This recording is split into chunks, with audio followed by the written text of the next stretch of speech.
This is a podcast from BBC Radio 1. In 1972, a crack commando unit was sent to prison by a military court for a crime they didn't commit.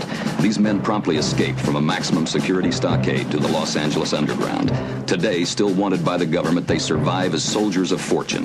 If you have a problem, if no one else can help, and if you can find them, maybe you can hire the A-Team. Yes. It's Actual Face from the A-Team, Dirk Benedict. Hello. It's nice to be here. Came all the way from that country across the pond. Yeah. So are you here? Just to do your show, too. I don't want you to think just for you. Just for that. What's your name again? That's Scott. Bill. Oh, Scott. Yeah. What are you here in the UK permanently now? No, I've got a Keegan visa. Right. Yeah, I'm about as permanent as a manager for a football club. And no, yeah, I do actually. I have a residence. My son Roland is over here having trials for football, so I'm carrying his bags, cooking his food, and doing the odd interview. In this case, very odd. Yeah, very odd. Which team? We can't. We're not at liberty to. I don't want to. You don't want to jinx it? No. Okay. I don't want to start mentioning names. Okay. Because... Is it a big team? They're all big. There are no small teams. There are only small fans. Scott. God. Oh, God. Is it no, I know what you're saying. But whatever team my son is on will be huge. Yeah, okay. Yeah, obviously, the Big Brother, which you did here. Right. How was that experience for you, looking back now? Oh, well, the further I get away from it, the more pleasant, it's like, I remember only the good moments. They don't seem to have I don't think they have a celebrity Big Brother in America, do they?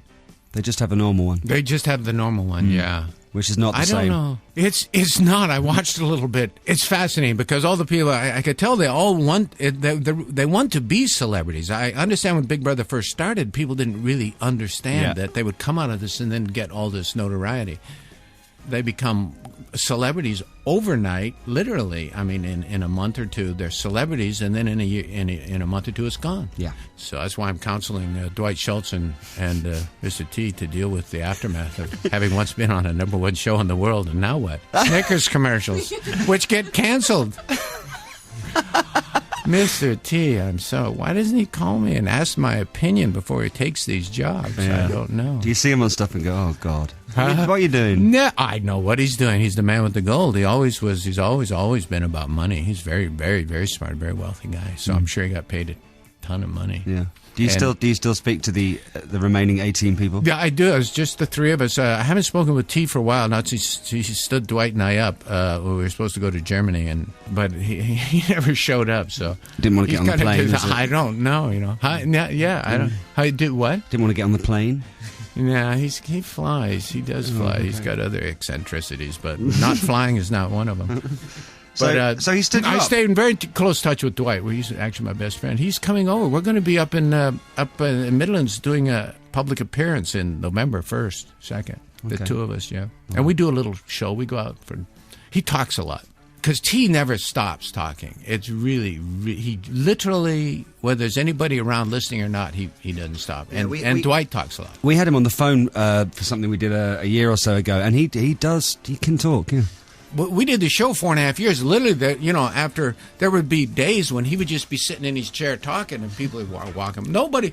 So people would visit the show. They go, and it looked pretty strange. Yeah, well, I go this morning. I counted my money. I talked to my agent. I got. And he everything that comes into his head, he just says it. Everything he ate that morning, his bowel movements, everything, the thing, it just go off on these tangents. Yes, some of it would be fun. Some of it would just be, just. Do you ever get tired of people talking about the A-Team to you? I don't, because I'm proud to have been in the show. The show, we all have something hanging around our neck that we're known for. It's a nice show to be remembered for. So it doesn't bother me. What do people say to you in the street now? Didn't you used to be somebody? I know you. You don't look the same. I had somebody say, first time I did one of these fan conventions, somebody says, you know how to do these because, you can make a few quid. And it is, so I did one, and I'm getting out, it was in Florida, and I'm getting out of the elevator in the hotel, and I'm quite nervous. And I get out, and there's somebody coming in, and they lady looked at me and went, God, what happened to you? And I thought, oh, this is going to be so brutal. This is going to be so brutal. And that was about 7, 8 years ago. I thought, well, they expect you to look the same as you did in 1983. Exactly. They bloody well do. And do they? And they hold you responsible for the fact. That's why everybody... I now understand all the plastic surgery with the celebrities. They're saying, God, I can't deal with this. Get me a knife. Get me a surgeon. I got to try and go back. I can't. You can't not look the same. So you're not keen on doing fan conventions anymore? No, I am. I'm doing one, like I said, on November 1st up in the Midlands, near Coventry, I think. Okay, so, excellent. So, no, I am. I thought I would hate it, but just like I thought I'd hate doing this radio show, but you tell me you have like 10, 15,000 people that listen. Yeah, at least. That's my limit. That's my cutoff, Scott. I check these things. That's my cutoff. You just barely made it. I do have my standards. No more than 15,000. 15,000 is the bottom. Uh-huh. Right? You got to have that. I understand there's an A-Team film. Is that right? Yeah, that's the guy that drove me here in the taxi said. I said, tell me more. Is that? He says, I don't know whether they've taught this or not, but they're going to have a big problem. I said, what? I got to go make phone calls after this show because this guy, he says, well, you were all original. I said, you know what? His name's Billy. I said, Billy, you're right. We were. Well, his point was, and a lot of fans do say, well, start with Mr. T. He was not really an actor. He's a big, very large personality. I mean, he was not playing a character, but he was called B.A. But he was actually, that was him. That was him with all the feathers and the jewelry and stuff. That was him. He just put it in front of it was like it was like a reality TV show early on. He was a mixture of reality and because that's who he was. Just off being camera himself. and on, he was no different. Same. Only different thing in the A-Team, he never spoke. It was so funny because the only time he was silent is when the cameras were rolling because he only had like one line every scene. I pity the fool. Cut.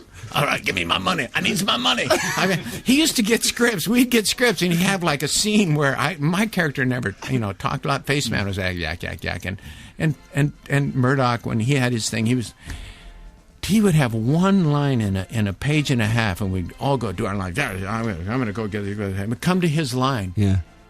Nothing. Pause. And then you'd hear, oh, man, do I speak?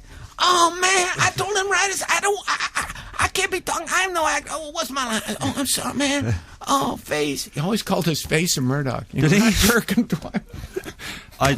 I bet you loved it when the camera started rolling. Bit of peace. No, he was very funny. We were all very close. We fought a lot and we laughed. We laughed all day, except George. George stayed in his trailer. We were too young and crazy for him. He stayed in his trailer, but the three of us would sit out there and just yak all day. Yeah. But the movie, if you go on the website through Universal, it's listed as a June 2009 release date. So right. I don't know who's starring in it. I don't know. You're not involved. Not at this moment, but I think after your show, maybe I will be. I think so. I'm hoping. No, I'm not involved. No. We were talking to, we had David Hasselhoff on about a few months ago, and he was talking... Did he sit in this chair? The Hoff sat here? Yeah. How am I doing? Yeah, you're doing am I well. feeling it? Okay, because the really Hoff, good. that's a big chair to fill. Me and him are quite good friends now. Are you? Yeah, we hung out in LA recently. You're not going to hang out with me, I'd love to do that. You're not getting to. Oh, okay. Oh, okay. That was a. You're not going to. Okay, I get that. Okay, I understand. To. Well, no, you're really not. You're really not going to. This is going to be it for our relationship. He took me to some places in LA. Oh, he would know. Yeah, he was good. Yeah, well, he's lived there a long time, and. Yeah, like what kind of places? Fun places. Yeah, really fun. Clubs. Yeah, really good. But I was never a club guy. Even I was never a club guy. He was telling me about the Knight Rider film, and he went to the studios with the idea, and they were like, "Yeah, that's great, but you're not in it." Yeah. Was he surprised? He hasn't been around, but he should know better. Oh my God, it's a good idea. So yeah, bye. We'll find something for you to do. Listen, it's been a pleasure. It's over. It's over. Yeah.